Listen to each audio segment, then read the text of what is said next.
a guardrail. Guardrails are super important to driver safety, just because if you drive your vehicle off the edge, you'll either roll away or you can just hit the guardrail and land safely. But there is importance in maintaining the guardrails.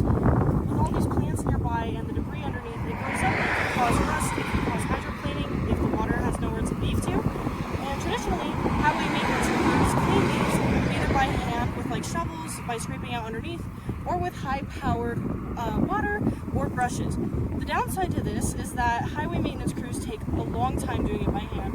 The brushes deteriorate over time, and the water runs the same risk as the rust. By hitting the post, getting the water all over it, we're still running into the issue of rust. So why the Tiger guardrail grader is important is that it actually uses a metal blade to push everything out from underneath. There's no rust, there's no debris, there's no vegetation. Nothing's there anymore to cause that hydroplaning to build up, and it keeps the guardrail safe for a longer amount of time.